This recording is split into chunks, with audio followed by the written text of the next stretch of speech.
Hey guys, it's Generalkidd here. How's everyone doing today?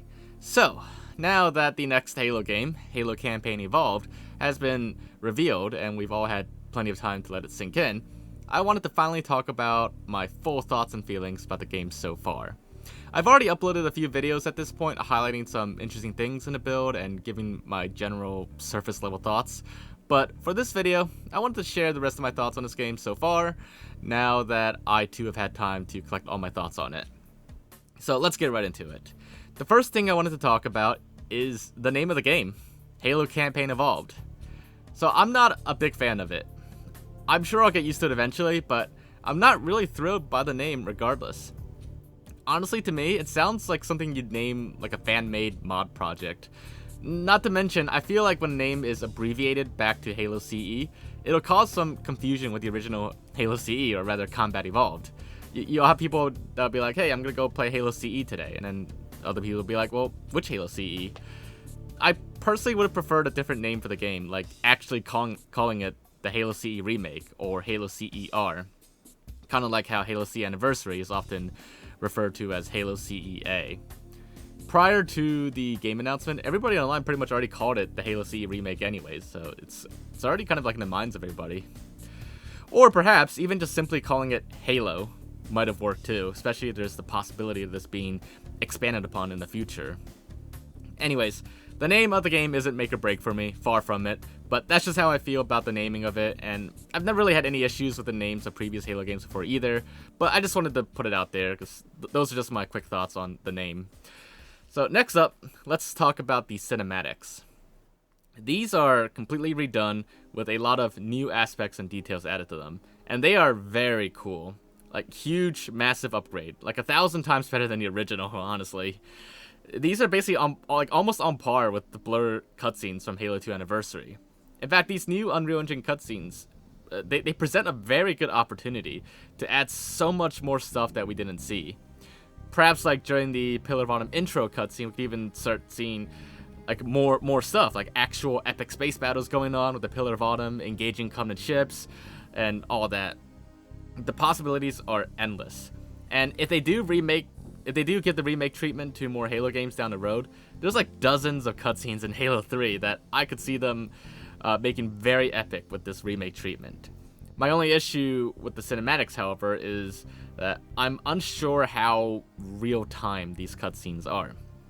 As I showed in a previous video, unlike previous mainline games where you could litter the scene with weapons, vehicles, bodies, debris, etc., and then get funny results in the actual cutscene, these new cutscenes cannot be messed with at all so far. I tried leaving vehicles and bodies in one of the scenes, but when the actual cutscene loaded, it was as if nothing was ever there in the first place, even though the objects I left there were still there in-game after the cutscene. This ultimately doesn't actually impact the quality of the cutscenes, but I would actually like it if the cutscenes in Halo Campaign Evolved could still be interacted or messed around with. That aspect of Halo cutscenes in previous games was actually like one of the things I loved about like in-engine Halo cutscenes, including Halo Infinite. Like, it always gave you a sense of world continuity, where what you did in the game still shows up in a cutscene, like a seamless transition, rather than the feeling that you were transported somewhere else or that you're watching a pre-recorded video. Even something as simple as changing the weapon that Master Chief holds in cutscenes based on what you were last holding in gameplay before loading cutscene would be a huge improvement and a step in the right direction. And it's what Halo Infinite did too, and I always loved that about Halo Infinite cutscenes. So that's something I hope can be maybe adjusted in the future, but we'll see. Alrighty, the next thing I want to talk about is the new Warthog. It's definitely a nice iteration of the Warthog design, and I do like most of its looks. There's certainly a lot of improvements on it as well, as cool new features like additional seats on the bumpers. However, there's still some things that have been lost or changed for the worse, I'm afraid. Let's start with the dashboard. Most Halo games have had a real-time dashboard that would show your vehicle's current speed, like a very basic speedometer. Nothing like fancy, just, colored lights going in one direction to show your speed. But this dashboard is static and does not appear to change at all while you're driving, nor does it even change if you blow up the Warthog either. It still stays on and completely undamaged. The screens on the dashboard They literally just always stay the same, no matter what. That little feature was always a nice detail in the Warthog since all the way back in Halo CE, and it always made the vehicle feel a little more dynamic. I think it should be added back. Simple as that. And another thing that's been removed, or rather changed, is the passenger seat being in third person now instead of first person. So this particular piece of feedback is actually going to be a multi-aspect point I'm going to make. I don't inherently mind the passenger seat being in third person. I actually kind of prefer that in gameplay, or at least I'm used to that since Halo 2. But what I would actually like to see is some kind of setting or toggle to drive the Warthog or ride in it in either first or third person. The reason why, aside from the passenger seat being like that in the original game, is because Halo Studios also added an interesting bit of attention to detail on the Warthog, and that is real-time reflections in the mirrors.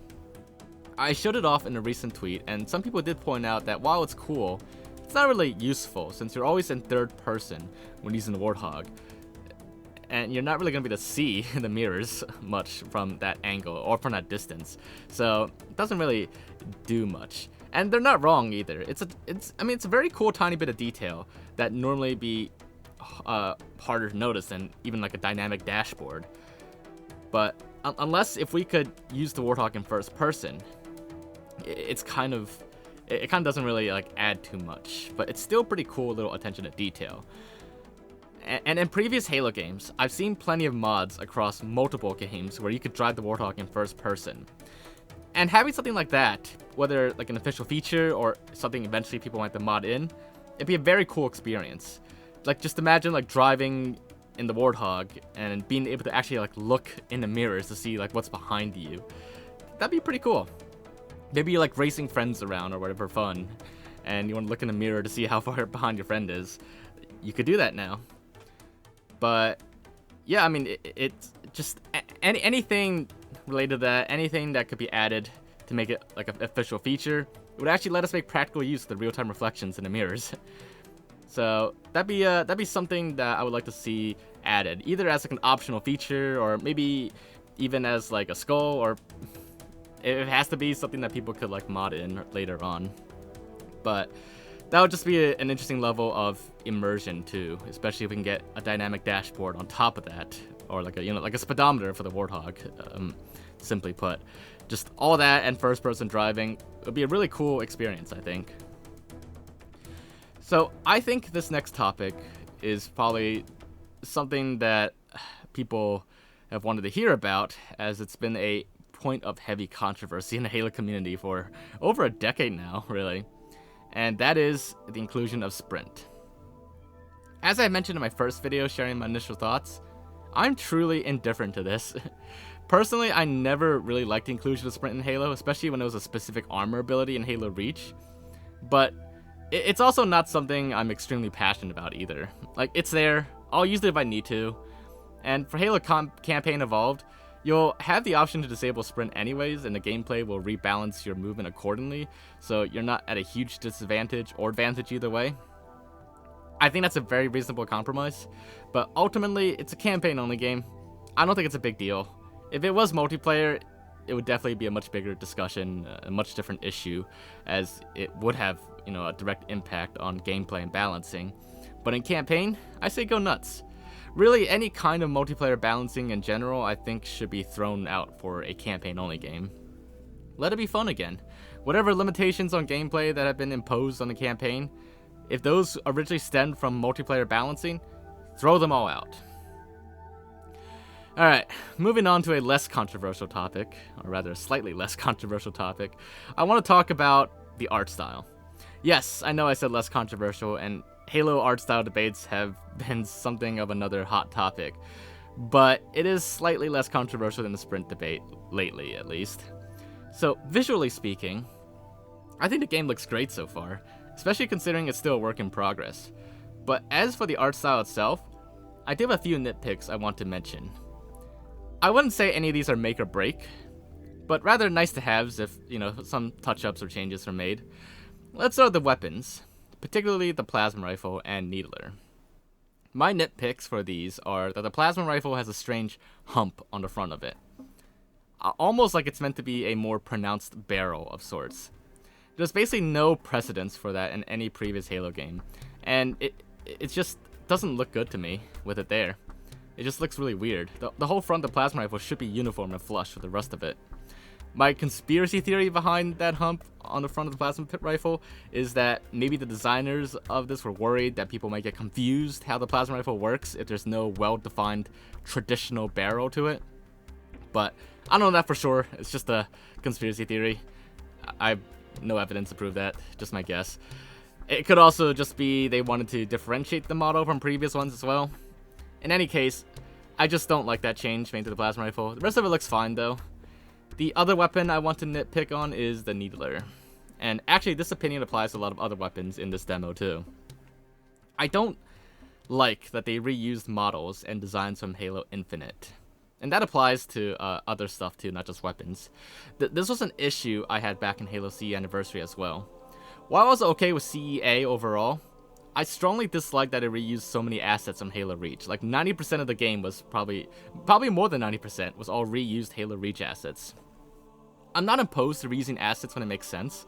Like I know like in game development, that's done all the time, and a lot of times it makes sense. Saves resources, saves time, and makes no difference either way. In fact, some Halo 3 assets would have even worked better for Halo CEA for lore reasons. A lot of Reach assets, they just didn't make any sense, like using the army troopers from Reach in place of the Marines in Halo CE. And similar issues arise from using Halo Infinite's weapons, where suddenly, in the context of Halo CE era lore, we suddenly have more advanced weapon models and variants from the future. But as for the needler itself, I think the ammo counter display on it, it's not necessary. It's kind of redundant, in fact, since you already have a HUD for displaying your remaining ammo, and you can physically see the remaining ammo on the needler itself without needing a second display to tell you what you can already see. And also, like, who even fires like individual shots at the needlers? Most people just unload the entire needler into someone and then quickly reload.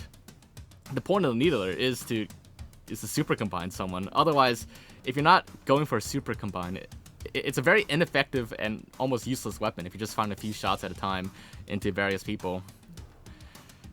So, yeah, that's why I don't think the display is necessary. It's just not. It just doesn't really make much sense to me. The last weapon I want to nitpick on is the plasma pistol. It looks fine, but I don't see any reason why they changed the direction of the heat vent on it. I've seen people point this out before too, with how the new design basically has the radioactive heat being vented towards the user, not away from the user like it's always been in previous Halo CE. It's just something I think should be changed, but once again, none of these are game-breaking to me, just small little details that I wanted to nitpick. So, I just wanted to put the feedback out there, but it's not game-breaking to me in any sense. The next thing I want to talk about is the main menu in the game settings. I do want to once again stress that this is all a work in progress, so likely none of this is final. But I feel it's important to bring this up now anyways, just for the record, and since the studio wants as much feedback as possible. Now, what I do like about the main menu is how many settings are available for each category. It's been expanded a lot compared to a lot of previous Halo games. Particularly, I love the audio sliders available. It was always something that was missing in the OG games, and didn't get added to MCC until very late. So, it's a relatively new feature available in the Halo series. But I love being able to turn off music and dialogue and cutscenes to be able to hear all the interesting background sound effects or experience these cinematics as if I was there in real life. Because, you know, there's no soundtrack in real life. So, I love that feature and hope all future Halo games can even have it too.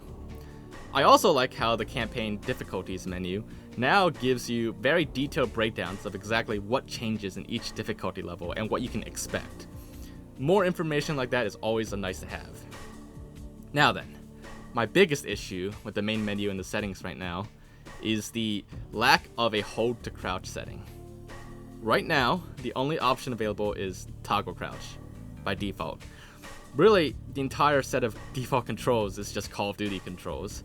I have disagreed with the shift to Call of Duty button layouts in Halo for the longest time. But even during the Bungie era of games, the series just keeps changing default controls like almost every Halo game. It's kind of annoying and lacks any consistency or identity for what a Halo control scheme or button layout should be like. But this isn't about the Call of Duty controls for Halo Campaign Evolved. I'm using Bumper Jumper anyways. It's one of the most consistent button layouts throughout the Halo series. And even though I do dislike the default button layout and think it should be something more like the OG controls, I think it's whatever. You have the choice to change your button controls, your button layouts, so it's not really a big deal. Use what you like, use what you're used to, what you prefer. But it's the thing that I'm most concerned about, though, is the lack of hold to crouch. It's always been a big part of classic Halo gameplay, but more so because of what it enables doing easier. Things like grenade and crouch jumps, or like a combination of both, are much easier with hold to crouch. Admittedly, hold to crouch probably affects the average player a lot less than people that like to do tricks, speedruns, or other stuff like that. But there's definitely other ways hold to crouch and toggle crouch can make noticeable differences in gameplay.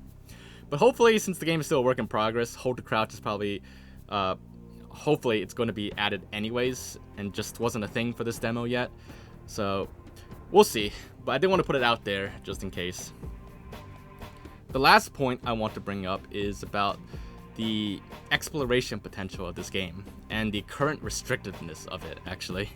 The environments are beautiful, there's no doubt about that. They're so beautiful, yet we can't really explore them much. Back in the days of Halo CE on Silent Cartographer, we could drive out into the water, like, very far. Granted, there was really nothing out there, even in anniversary graphics, but it was still fun to explore around, including other parts of the map. But in Campaign Evolved, the barriers are very tight and strict to the point where we can barely dip our toes in the water before hitting the barrier. I strongly believe that barriers need to be less restrictive in a campaign. The original Halo CE and even Halo 2 barely had any barriers at all beyond like the hard physical limits of the map. You could often freely explore wherever you wanted if you could find a way to get to it. And on MCC, when the acrophobia skull was added, the exploration potential was huge. Even Halo 3, despite adding more barriers, still had a lot of good ways to explore out of the maps. But starting with Halo Reach, exploration got a lot more restrictive with the introduction of more barriers, including 10-second kill barriers. That didn't stop people from exploring, but I just feel like the game doesn't need to be that restrictive in the first place. Maybe it's to keep people on track for the story, but that wasn't really an issue in Halo CE and 2 back when, there were barely any barriers at all. In Campaign Evolved, which is probably going to be the most beautiful looking Halo game yet, I want to be able to explore. I want to climb the mountains. I want to cross the oceans. There's just so much out there I'd like to see up close. Less barriers, acrophobia skull, and so on would all be nice additions to have. I'd even settle for some kind of photo mode to fly around the map too and, take pictures or look at scenery, or even just explore around. And a game this beautiful deserves a photo mode. Really, a full-on theater mode would actually be the most ideal, thing, and absolutely a dream come true. We haven't had a campaign theater mode since Halo 4, sadly. But any kind of feature like these would only help enhance the game's replayability, especially considering it's a campaign-only game. So, you really want people to, have reasons to come back to keep playing. Beyond achievements and challenges. Stuff like exploring the map, that's just so much infinite potential for people to just keep coming back and trying to see what else is out there. But if the game is super restrictive, tries to keep you exactly on track, then there's not much room for exploration. And if people can't really go beyond just just the story and gameplay, then there's not much reason for people to keep coming back and playing the game over and over again, since it's a campaign-only game. Alright, well, that about wraps it up for my main thoughts about Halo Campaign Evolved so far. Like I said, it is still a work in progress, so a lot will probably change, but since the studio is asking for the feedback, these are my honest thoughts on it so far. There's probably a few smaller things I might think of when waking up one morning, but I think this list covers my primary likes and dislikes about the game so far, as well as what I think it does very well already and what needs improvement. Of course, I'm just one person, and generally only from specific parts of the community. In a future video I want to collect other people's feedbacks from different corners of the community. So if you all have any of your own thoughts about the game, or anything you agree or disagree with me on, feel free to share your thoughts in the comments down below. Like I said, Halo Studios wants people to provide as much feedback as possible, so let's help them make the next Halo game as great as possible. If we don't speak up, then nothing will change or improve, so let your thoughts be heard. Alright, well, aside from that, if you enjoyed this video, make sure to leave a like, and if you haven't already, make sure to subscribe as well, and I will see you all in the next video. Bye guys!